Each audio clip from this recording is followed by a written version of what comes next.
and welcome back to Cheeky Crypto, and today guys we are taking another cheeky look at Stellar Lumens, and specifically we're going to be talking a little about the massive demand for some of these particular crypto projects, and Stellar is one of them, from a grayscale perspective and institutional adoption.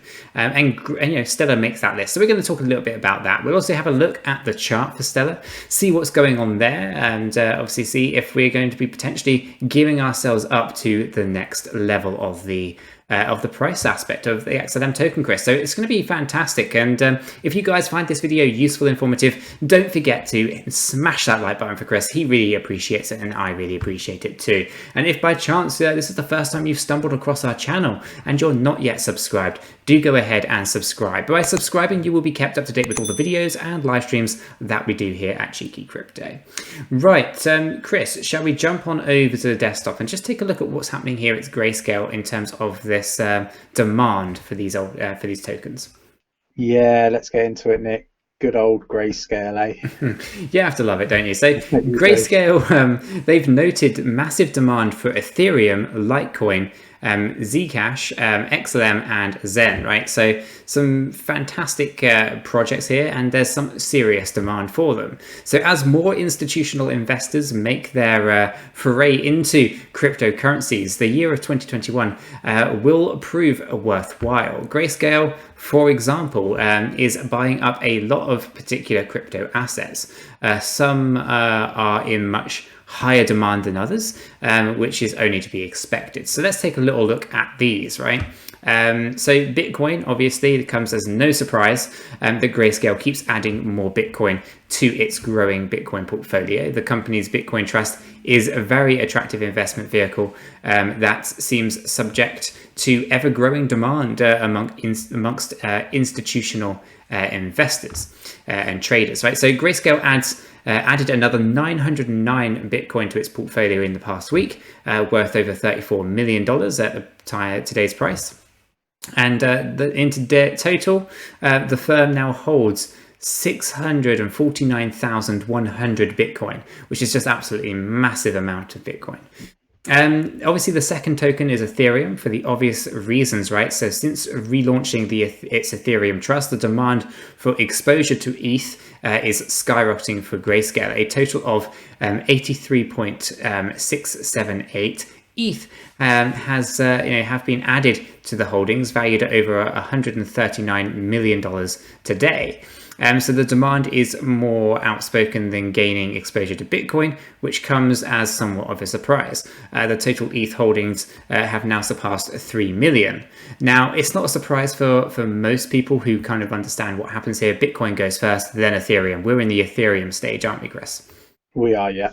And once that Ethereum stage is done, which I think will kick in at around $2,800, then ultimately the alts will go next. So let's take a look at the Litecoin, right? So it appears that very few people actively pay attention to the recent Litecoin price developments, but the currency that gets overlooked rather often in the crypto world has very high institutional demand. Another 56,000 Litecoin has been added to Grayscale's holding, bringing the total to 1.32 million.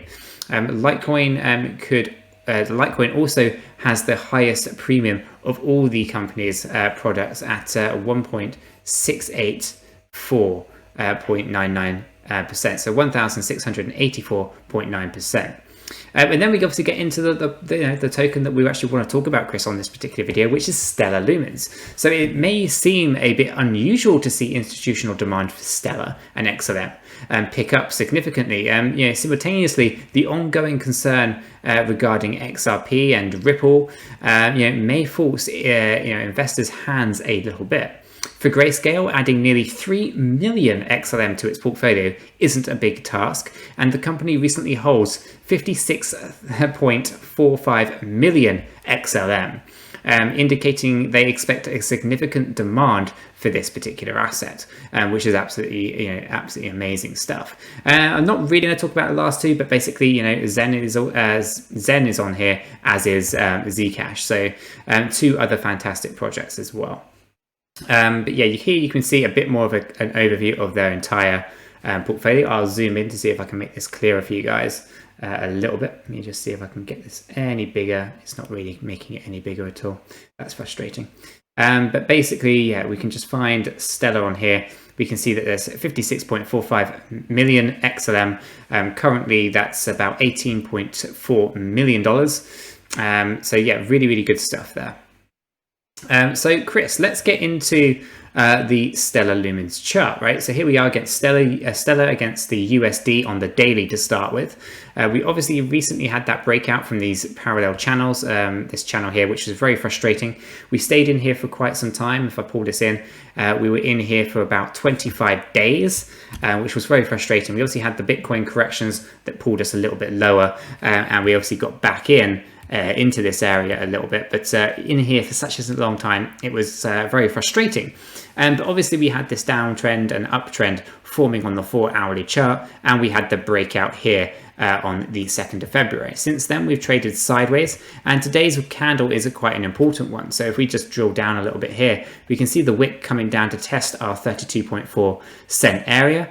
And we got that sorted out, so that now we know that's a good area of support there. And obviously we had a little higher wick, but unable to kind of get any significant momentum. Now the main things to point out on this particular chart, Chris, is that we are in a nice area, right? We're above the 786 Fibonacci level. Okay, and a weekly close up here is a significant close that could show us the path out. We have got major resistance up here at 37.5 cent. Beyond 37.5, we have the 39.2, which was the former high level that's on our Fibonacci retracement graph here. So we know we have 2 areas of major resistance to kind of get through in the short term. Okay, before even thinking about our first price target on our extension levels of this Fibonacci. So the first thing we're going to do is just pull this down into our 4-hourly review, 4-hourly chart here. We can see the breakout and how that happened here, where we traded and where we are today. So fantastic motion to the upside, which really came from no volume, which is an interesting move as well. So this is the power of just positive buying action versus, you know, sheer volume going to the upside. So we've had significant growth here on the XLM token without really changing the demand per se. Okay, so we know we have a MACD line here. It's in a positive switch, had the recent crossover, and that really comes from this area here when we had the switch on our RSI from the low level of 47 to the upside of 66 or 65 or so.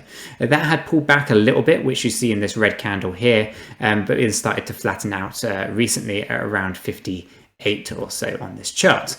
So the 4-hourly has still got potential to the upside. But in an ideal world, we would like this to come down a little bit lower, somewhere towards that 40 zone would be nice. If we get down as low as 30, then you know there's going to be massive movement to the upside. So coming down here is also an attractive prospect, but not necessarily something that has to happen. We could just cool off a little bit, hit the 50 and bounce up from there. And the key here is to keep the volumes low whilst we do that. So if we can trade sideways with low volume, that will allow us to correct the RSI. And then once that volume kicks in, this thing pops to the upside with a massive potential to stay up here for significant amounts of time. So what we're going to do is just pull this down into the next layer, which is the 1-hourly view. This 1-hourly view shows us a bit more of what's going on. We can see the volume is very, very flat. We can see we had a negative cross on this MACD line. After our positive cross from earlier. The positive cross comes from a lower level here as we entered that 30 zone of the RSI.